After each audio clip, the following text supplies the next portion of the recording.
Welcome to the How to Health podcast. I'm Dr. Lori Marbus, and today I'm so excited to have Bill and Cindy Tonseth, and they are here to share another incredible story about diabetes and weight loss and the whole food plant-based diet. How are you guys doing today? Good, thank you. Pretty good.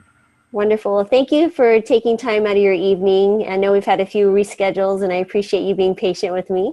But I can't wait to hear your story. It was kind of fun hearing part of it before we got started. So maybe you can start with, the diabetes, Cindy, that you had, and how this all started. You had this for a long period of time, and just where this all evolved to.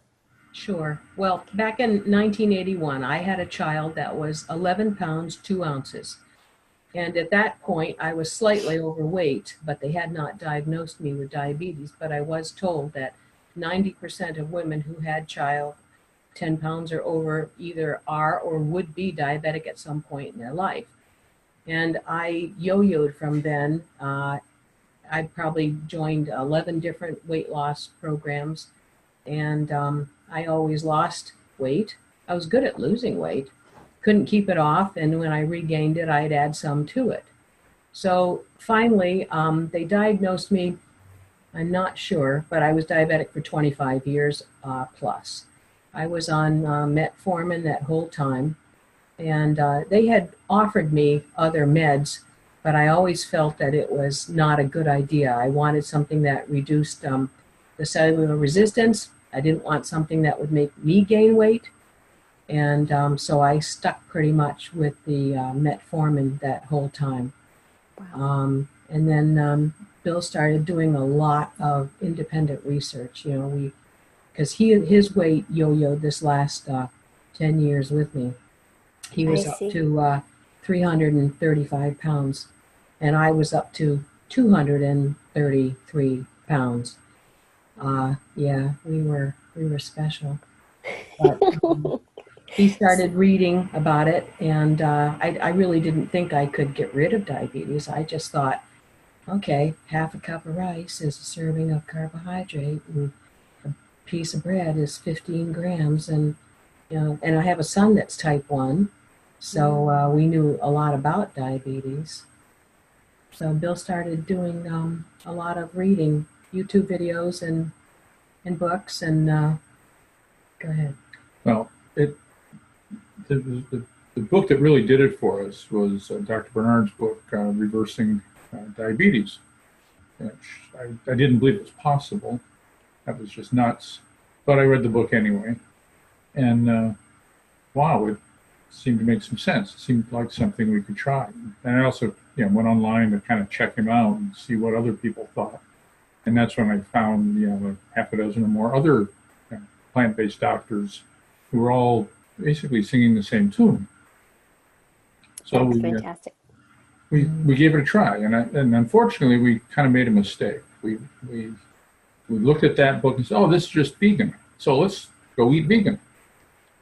Unfortunately, there's lots of unhealthy food that is vegan. Potato chips and Pepsi is a vegan diet. Nobody would think that was healthy. Right. And so we did that for a bit, lost a little bit of weight. Cindy's diabetes came a little bit under control, but it really didn't work. And so, thinking about it, we said, well, let's kind of double down and really go back to the beginning and start over. Mm-hmm. I'd lost 30 pounds that year of 2015, but that didn't get me under the morbidly obese category. I thought there was no hope for that. And right. Her A1C was coming down a little, but nothing to write home over. Right. And so what was the A1C? What was the highest? I would be in the high 7s or 8. Wow. Okay. I was always trying to lose weight. Wow. Okay. And so we tried a couple of diet plans, and it was actually, I guess, Chef AJ's plan that we wound up settling on, which was really kind of a minor variation of Dr. McDougall's plan. And one of the mistakes we made there was initially we found lots of cookbooks that had lots of great recipes, and we make something different every day. Mm-hmm. And they really tasted good. And so we would really overeat. And the weight would come down slowly, and the sugars would get better a little. And finally, I think it was Dr. McDougall's advice was eat simply. Don't, make a big deal of this. So we did. And, Yeah, we took that to heart. And then, the weight started melting off. The sugar became under control. And almost every day our meal is some variation of rice and beans or Japanese sweet potatoes. Vegetables. That's a fantastic idea about having the lower density foods first. So our breakfast is a pound of steamed vegetables. We buy them from like Sam's Club because they come in individual bags, 1 pound each. We nuke them up, and that's how we start our day each day. And to have a honkin' big salad, prior to dinners and lunch and stuff. And then more often than not, we'll just have a steamed Japanese sweet potato. We drive down to the H Mart that's an hour away, and we'll buy like 5 cases at a time, and just keep them. We really like them. We really like them. Apparently, that's fantastic. Yeah. So we fill up on vegetables first, and then we have starch. And we have had some small fluctuations. I got an extra 2 pounds this Thanksgiving. But I'm back on the stick now, and so we stick pretty strictly to it. In the beginning, when we were really heavy, we couldn't exercise, or I couldn't very much at all. So I got a thing called a desk cycle, which I could cycle on the couch. And so originally 5 minutes would make me winded, and then I gradually added more minutes each week until I was doing a lot more. And then we started adding a circuit around the block, and at first that was just half an hour or so, but now we do several miles out in the neighborhood, and then at night if we're watching TV, in the cold, then I cycle. I don't just sit. I'm doing something. So this past June, when I went to my primary care doctor, actually the A1C before that was 4.7. Wow. And then the one in June was 4.5. On no medications? Because I have atrial fibrillation, and I was still taking the metformin and stuff, and my doctor was still wanting me to take statins. And I said, but why would you want me to take statin if my total cholesterol was like 123? And he said, well, because you're diabetic. And I said, well, at what point am I no longer diabetic? And he said, well, are you still taking meds? And I was still taking just a half a tablet of metformin. I was afraid. I was still testing a lot. And so he said, well, when you stop the medication, then we'll see what your A1C is. So I said, well, I'll show you, Doc. I did. I talked to the waiting room, and I told them, this is what I looked like before, and this is what I look like now. And you'll get off medication if you follow this way of eating. So this June, it was 4.5. Wow. And, I'm down to 145 pounds now. I still have some to go. Wow. But she erased type 2 diabetes from my problem list. That's fantastic. Along with gout. Yes. Oh, yeah. And I'm on a lot less meds. I still have some for high blood pressure and some for AFib. But reduced dosages. Yeah, very significantly reduced dosages. Yeah. That's fantastic. So how long did it take you between the time you really doubled down and started taking Dr. McDougall's advice to being able to stop the metformin, or you started seeing normal blood sugars? How long a period of time was that? A year and a half. Well, it was probably about a year we went to get down to, like sub 5 A1Cs and normal blood sugars, and another half a year to get down to 4.5. Yeah. So your doctor kept you on it even though your A1C was in the normal range? Yeah. And with eating plant-based, you don't take any cholesterol in. So any cholesterol you have is what your body makes. And so you wind up with pretty low numbers. But the heart guy said, well, no, you're a diabetic. You have to take statin, period, regardless of what your cholesterol is. Yeah, he made me so angry, because I said, why don't you talk to people about this way of eating? And he said, I don't have time. And That's I said, an excuse. then refer to somebody who can. So I brought him, Dr. Esselstyn's book in on reversing heart disease. And Uh-huh. I want you to read this. He said he would. So who knows? Well, maybe he can listen to some podcasts or something as well. I mean, sometimes, listening with your commute or maybe the exercises or something, and have him listen to my interview with Dr. Kim Williams, Yes. who was the president of the American College of Cardiology, and see if that doesn't make a difference for him. So, I mean, it's incredible. It's wow. I can't fathom. If I saw a patient doing it, it's like, what are you doing? I need to know so I can use it with other patients. I mean, that you're giving him a gift. I don't understand. I just don't understand. So what, now, were you on medications, Bill, at all? Or you just, was it more the weight loss that you had? Yeah, well, I've got high blood pressure and AFib also, so I'm taking medication for that. But I didn't have anything else. It was cholesterol wasn't outrageously high. Even before we went on this way of eating, it was under 200, which they said, oh, that's great. Okay, and so how much weight did you lose totally? Oh, it was 140 some odd pounds. Wow. The problem is I actually don't know my peak weight because I stopped weighing myself. Looking. See, if you stop weighing yourself, you stop gaining weight. Right. Isn't that incredible how that happened? And so, once we started dieting, at some point I said, okay, let me see what I weigh now. And then at that point it was, 315 or something. Wow. And Okay. so my peak was actually probably, 5 to 15 pounds higher than that. Yeah. Gotcha. It's not always easy eating this way. I know that we don't go out to eat a lot. And my mother wants us to go out to eat coming up. And I said, well, what's the name of the restaurant? So I looked at their menu online and I didn't see anything worthwhile. And I told my mom that. And she said, no, the chef told me. So she said, what is it that you will eat? And I said, steamed or roasted vegetables. I said, I'll do whole wheat pasta. I'll do whole grain brown rice. I'll do legumes, and I'll do fruits of all kind and vegetables of any kind. And I do not want added salt or sugar or oils. I said, especially, I don't want oil. All right, I'll tell him. And so she told him, she said, he's going to prepare you something. So I think you have to be an advocate for yourself. If you're going to go out to eat, you do your homework. And I do bring my balsamic vinegar with me in my purse, so I never have to rely on their dressing. The last time I went out to eat, I took a steamed Japanese potato in a bag, and I ordered just a green salad, had my vinegar. They did have steamed broccoli, and then I had my sweet potato. Great. Did they mention anything about when they saw a sweet potato on the plate? No, I love that so much. Who ordered food, so. Right.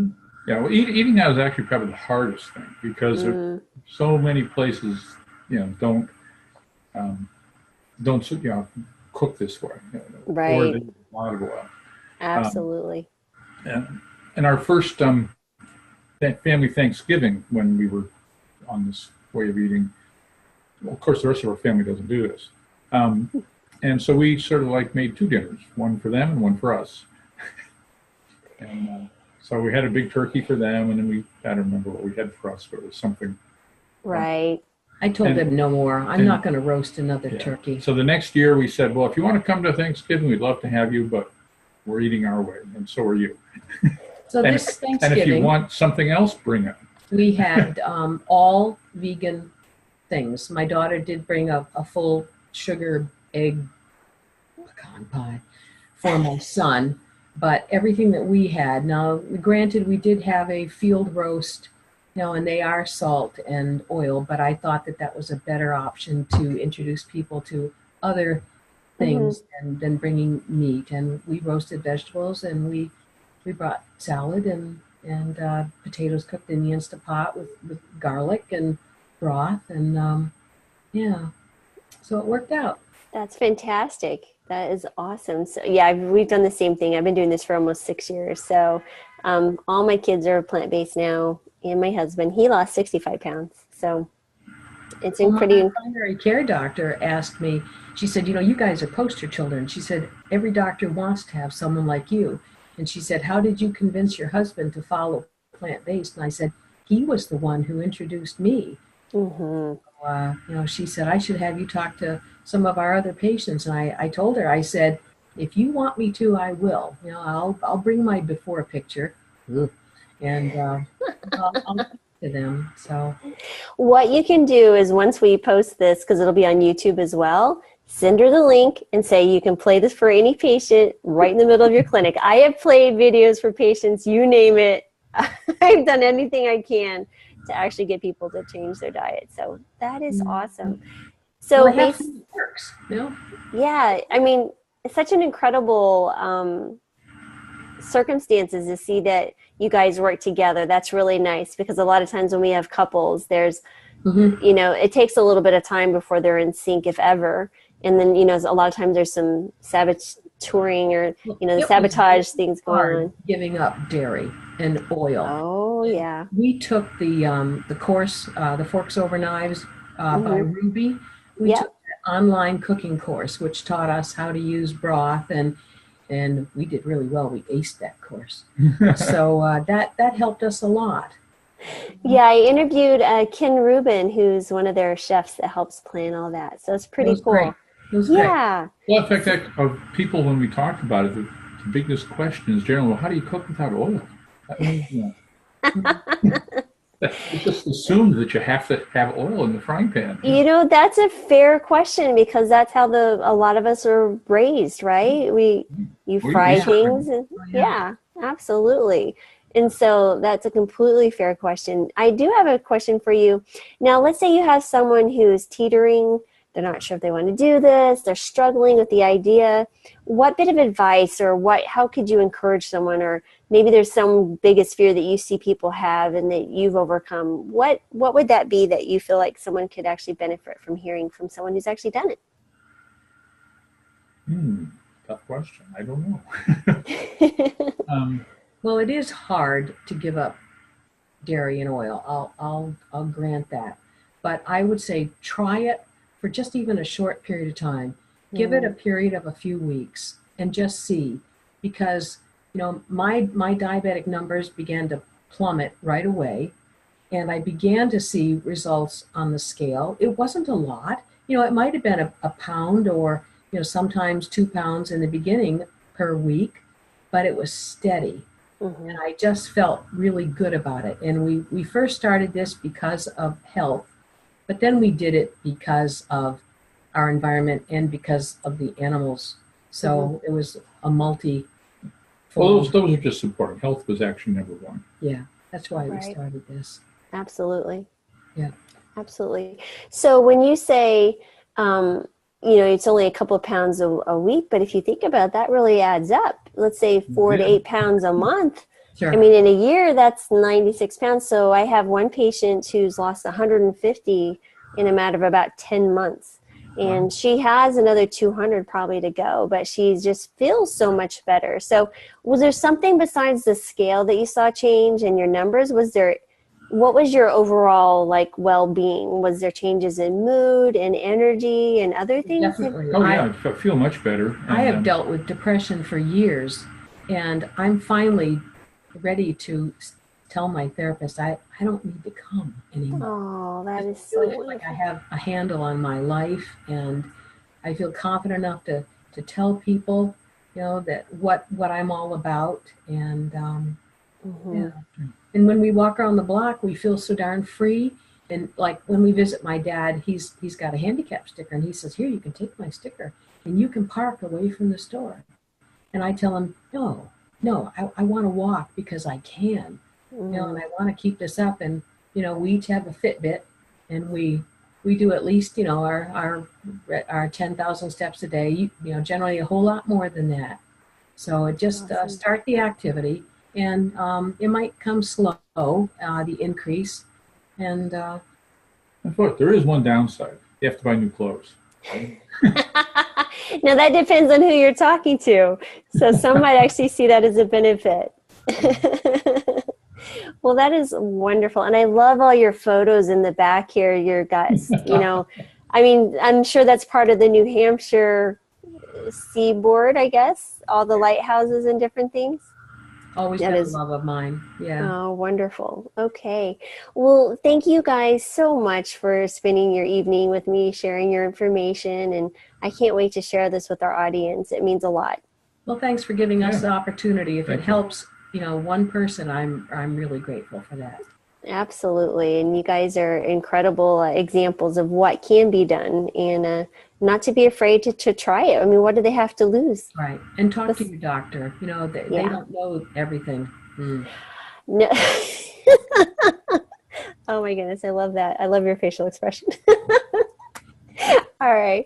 So absolutely, if your doctor says you have to stay on these medications forever, do some of your own research, because that really is, your health is in your hands, honestly. Knowledge is key. Absolutely. Because I mean, I didn't know the years that I practiced before, a patient accidentally got better on a plant-based diet. It was just circumstances that happened, and my entire life trajectory changed, like whoop, 180. So that's fantastic. So I really am excited to share your story. But thanks again so much. Thanks for having us. Yeah.